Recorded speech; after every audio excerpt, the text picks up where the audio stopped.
আজকে রায়পুর অঞ্চলে আপনাদের জায়গায় দেখা গেল ভোট আটকানো হচ্ছে, মহিলাদের হুমকি দেওয়া হয়েছে, মহিলারা একসাথে থেকে এই ঘটনা কোন কোথাও হচ্ছে? না, এ পর্যন্ত যা খবর আমার কাছে তাতে হচ্ছে যে সকাল থেকে কিছু জায়গাতে ডিস্টার্ব করার চেষ্টা করেছিল, কিন্তু সাধারণ মানুষ সেটাকে প্রতিরোধ করেছে।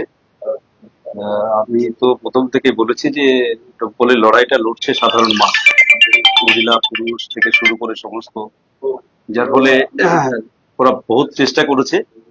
নির্বাচন কমিশনের প্রথম দিকে ঢিলেঢালা ভাব ছিল, পরবর্তী ক্ষেত্রে মানুষের প্রতিরোধেই তারা পিছু হটেছে। এখন পর্যন্ত যা খবর তাতে রায়পুরের ইনসিডেন্ট ছাড়া আর সেইভাবে গোটা ডোমকলে আর কোথাও আহ, পারেনি তৃণমূলের গুন্ডারা মানুষের ভয়ে ঘরে ঢুকে গিয়েছে। আর রাস্তাতে পদক্ষেপ কি হয়েছে পরে তারা না, এটা পারবে না, কারণ মানুষ, বলছি তো ডোমকলের মানুষ এই ভোটটা লড়ছে। এবারে মানুষের প্রতিরোধ হলে কোনো গুন্ডা কোথাও কিছু করতে পারবে না। পুলিশের নিষ্ক্রিয়তা এবং সিআরপিএফ নিষ্ক্রিয়তা দেখা যাচ্ছে, মানুষের অভিযোগ করছিলেন তারা কাজ করছিলেন।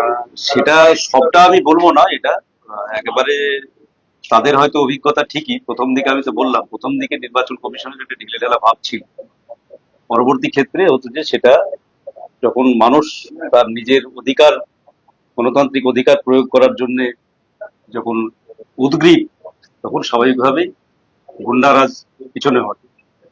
আপনারাও দেখেছেন রায়পুরে কিভাবে মহিলারা দল হয়েছে, তারা আপনাদের সাথে গিয়ে ভোট দিয়েছে। তো দমকলে আশা করি আর কোনো ধরনের ঘটনা ঘটবে না, পিসফুলি ভোট হচ্ছে। আমি সব স্তরের সাধারণ মানুষকে বলবো, গণতন্ত্রের এই উৎসবে দমকলে সামিল হন এবং নিজেদের ভোটাধিকার প্রয়োগ করুন। দাদা ওখানে আসলে দেখা গেল হুমায়ুন কবির যখন এসেছিলেন, সেখানকার লোকাল বাসিন্দারা ক্ষোভ উগড়ে দিচ্ছে, আমি বলছি যে আপনাদের ভয় আসতে পারছে কোথাও তৃণমূলের একটা ষড়যন্ত্র করে বলছে, না প্রার্থীকে নিজে দেখেই বলছে? না না, এটা তো প্রার্থী প্রথম থেকে এসে দমকলে এখানে অশান্তি করার চেষ্টা করেছে। উনি এর আগে বলেছিলেন বিরোধী রাজনৈতিক দলগুলো কিছু করলে তার মেরে চামড়া গুটিয়ে দিয়ে ডুগডুগি বাজে। এই ধরনের ভাষা, এই ধরনের ল্যাঙ্গুয়েজ উনি প্রথম থেকে দমকলকে উত্তক্ত করার জন্য চেষ্টা করেছেন। এবং আজকেও আমার কাছে খবর আছে যে সমস্ত বুথে উনি গিয়েছেন, উনি বেরিয়ে আসার পরই তৃণমূলের যারা দুষ্কৃতী তারা হচ্ছে যে বুথে গ্যাদারিং করার চেষ্টা করছে। যদিও সেটা আমাদের ছেলেরা বা আমাদের কর্মীরা, ভোটাররা সেটাকে পাত্তা না দিয়ে নিজেরা ভোট দিচ্ছে।